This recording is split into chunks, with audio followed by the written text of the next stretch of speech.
అందరికీ నమస్తే అండి ఫ్రెండ్స్. ఈ పూట మన వీడియో ఏమంటే ఈరోజు స్నాక్స్ ఐటమ్ చేయబోతున్నానండి. ఏమంటే ఇక్కడ ఇది ఇడ్లీ పిండి, ఇడ్లీ చేసిన మిగిలిండే పిండి.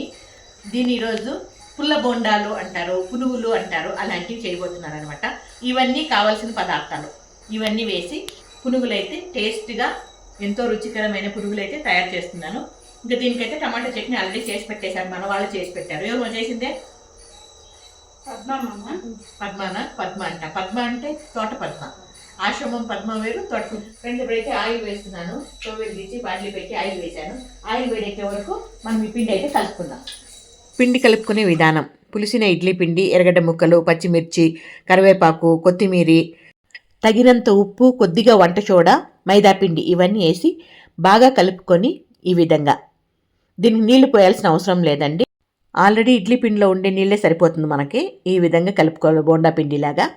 నూనె బాగా వేడెక్కిన తర్వాత ఈ విధంగా మరి పెద్దగా కాకుండా చిన్నగా కాకుండా మీడియం సైజులో బోండాలు అయితే వేసుకుంటే చాలా బాగుంటుందండి.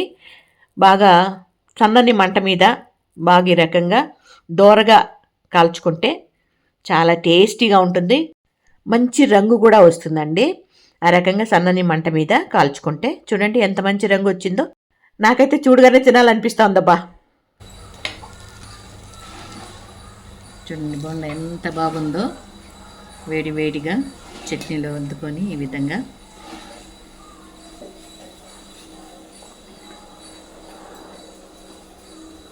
సూపర్ అబ్బా. హాయ్ ఫ్రెండ్స్, శుభ సాయంత్రం. విషయం ఏమంటే ఈ రోజున పుల్ల బోండాల ఇవి పుల్ల బోండాలు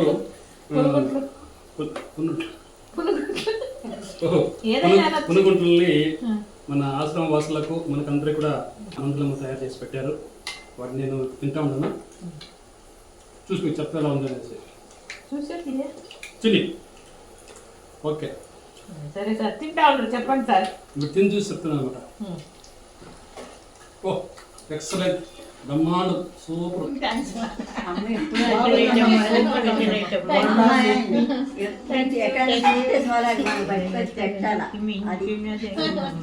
తినేసి మళ్ళీ ఎప్పుడు తినండి. చట్నీ బాగుంటుంది, చాలా సూపర్ గా తినండి తినండి. చాలా సూపర్ ఉన్నామా. చట్నీకి దానికి సూపర్ గా ఉన్నాం. ఫ్రెండ్స్ ఇక్కడ ఏమంటే కొంతమంది నైట్లో భోజనం చేయరు, వాళ్ళకందరికి కప్పుల్లో వేసి ఇచ్చేసాము. అంటే చట్నీను బోండాలు వేసి ఇచ్చేసాము, వాళ్ళు తింటున్నారు. ఎవరైతే రాత్రులు అన్నం తింటారో వాళ్ళు మాత్రం ఎక్కువ కూర్చున్నారు.